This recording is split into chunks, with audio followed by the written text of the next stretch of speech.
Hello students. हमारा जो subject है प्रिंसिपल्स ऑफ मार्केटिंग, आज हम लोग उसकी स्टडीज को आगे बढ़ाते हुए अपने नेक्स्ट टॉपिक को डिस्कस करते हैं, target market selection. Last class में हम लोगों ने डिस्कस किया था market segmentation and its importance, और मार्केट सेगमेंटेशन के बाद जो हमारा नेक्स्ट टॉपिक है वह है target market selection. Okay, first of all हम लोग समझते हैं कॉन्सेप्ट ऑफ टारगेट मार्केट कि टारगेट मार्केट होता क्या है। ओके, टारगेट मार्केट इंडिविजुअल्स का, कंज्यूमर्स का एक ऐसा ग्रुप है जिनके की इंटरेस्ट, प्रेफरेंसेस, नीड्स सिमिलर है, और उनका जो रिस्पॉन्स है किसी पर्टिकुलर ब्रांड को लेकर के और किसी पर्टिकुलर प्रोडक्ट को लेकर के वो भी सिमिलर है, और उनका रिस्पॉन्स मार्केट फ्लक्चुएशन पे भी सिमिलर है। ओके, सो बस यही समझना है कि टारगेट मार्केट जो है यह ग्रुप ऑफ इंडिविजुअल्स है। ओके, और टारगेट मार्केट जो है इसे सेगमेंट भी कहा जाता है। नेक्स्ट जो हमारा टॉपिक है वह है concept of target market selection.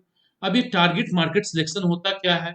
जब मार्केट का सेगमेंटेशन कर लिया जाता है, मींस कंज्यूमर्स को होमोजीनस ग्रुप, यूनिफॉर्म ग्रुप में जब कैटेगराइज कर लिया जाता है, तब उसके बाद टारगेट मार्केट सिलेक्शन होता है, जिसमें कि टारगेट मार्केट सिलेक्शन जो है इसमें जो मार्केटर है, जो फर्म है, वह ऐसे मेथड्स को एम्प्लॉय करता है जो कि फर्म के लिए बेनिफिशियल हो, जिससे कि फर्म को अच्छा रिवेन्यू आए, प्रॉफिट हो, और लॉन्ग टर्म के लिए उसका मार्केट में एग्जिस्टेंस रहे।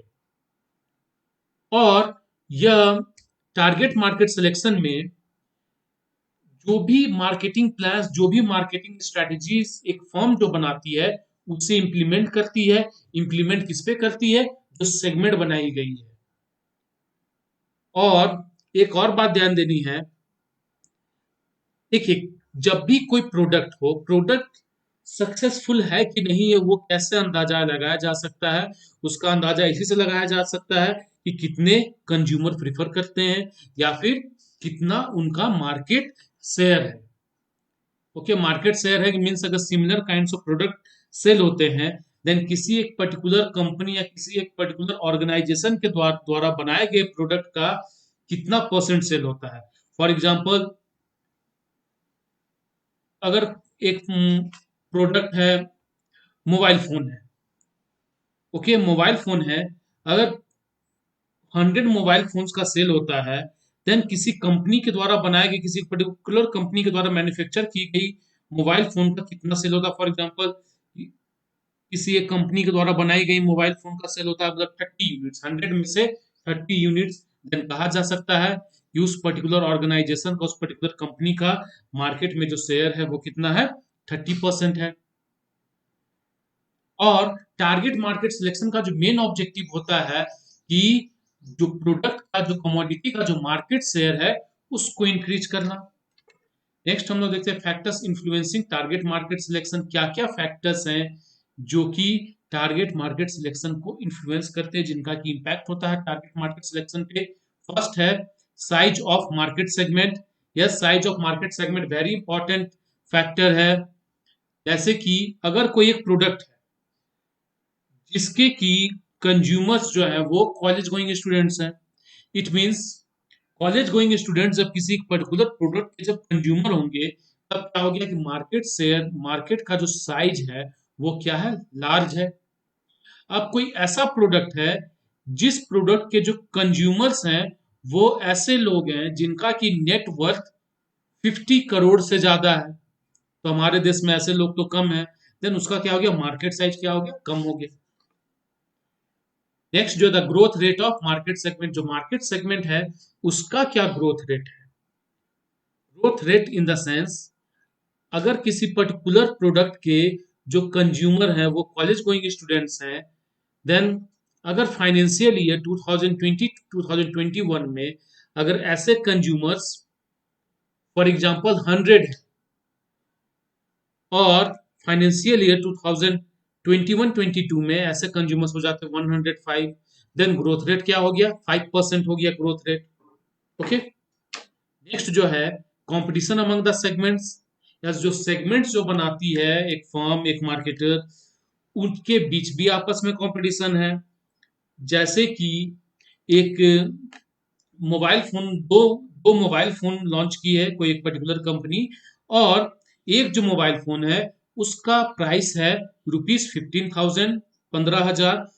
वो 15,000 का जो मोबाइल फोन है उसको फर्म टारगेट की हुई है किसके ऊपर, स्टूडेंट्स के ऊपर। ओके, कॉलेज गोइंग स्टूडेंट्स के ऊपर। और एक फोन उन्होंने लॉन्च किया है ₹50,000 की, और वो फोन को उन्होंने टारगेट किया हुआ किसके ऊपर, ऑफिसर्स, कंपनीज में, गवर्नमेंट ऑफिसर्स में जो ऑफिसर्स है उनको टारगेट करके रखी हुई है। देन इट मीन्स इन दोनों के बीच भी आपस में कंपटीशन होगा कि किस सेगमेंट से फर्म को कितना रिवेन्यू आता है। नेक्स्ट जो है brand loyalty, very important.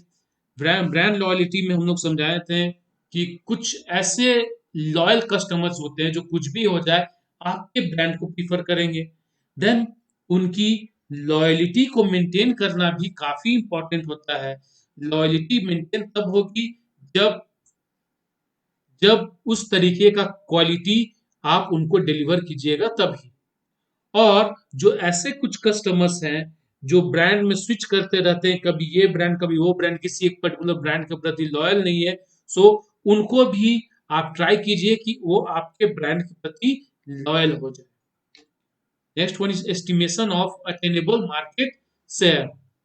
Okay, for example अगर किसी प्रोडक्ट का मार्केट शेयर किसी एक ईयर में 20% है, देन फर्म एस्टिमेट कर सकती है कि यस, इस ईयर हम लोगों का जो मार्केट शेयर हो वो एटलीस्ट 25% हो, एस्टिमेट।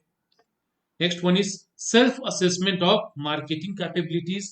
मार्केटिंग कैपेबिलिटीज का मतलब हुआ कि कोई एक फर्म जो है वो कितने हद तक कंज्यूमर्स के नीड एंड रिक्वायरमेंट को समझती है, और कितने उनके नीड एंड रिक्वायरमेंट के अकॉर्डिंग कमोडिटी का मैन्युफैक्चरिंग करती है, और साथ में कितने कन्वीनियंट तौर पे वो अपने द्वारा मैन्युफैक्चर की गई कमोडिटी को कंज्यूमर तक पहुंचाती है।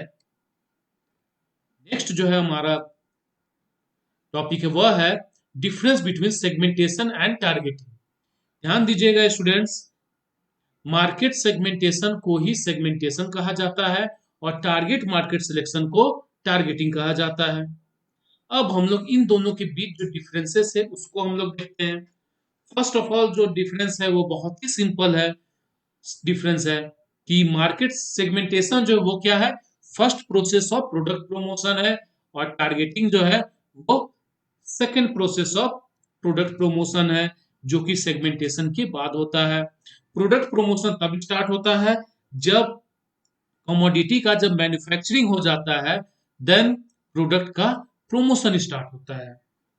मीन्स कंज्यूमर तक पहुंचाने के लिए फर्म्स जो है, मार्केटर्स जो है, प्लान एंड स्ट्रेटजीज बनाती है। Next one is segmentation refers to creating group of consumers who have similar preferences, needs, requirements and capabilities. Okay, which is also called as segment, whereas targeting is the imposition and implementation of marketing strategies and plans on the segments. Segmentation में क्या होता है, consumers का group बनाया जाता है जिनके की नीड रिक्वायरमेंट सिमिलर होते हैं, परचेजिंग पावर सेम होती है, लेकिन टारगेटिंग में जो सेगमेंट्स बनाए गए हैं उन सेगमेंट्स पे फर्म जो है अपने मार्केटिंग प्लान्स को इंपोज करती है, इंप्लीमेंट करती है। Next one is the objective of segmentation is to identify the consumer to whom the commodity will be offered, whereas the objective of targeting is to increase the market share of the product. Segmentation का जो objective है, इसका objective यह है कि ये identify करना कि हमने जो प्रोडक्ट बनाया है उसे हम किस किस पर्टिकुलर कंज्यूमर को प्लेस करेंगे, किस ग्रुप ऑफ कंज्यूमर को हम लोग ऑफर करेंगे ये प्रोडक्ट।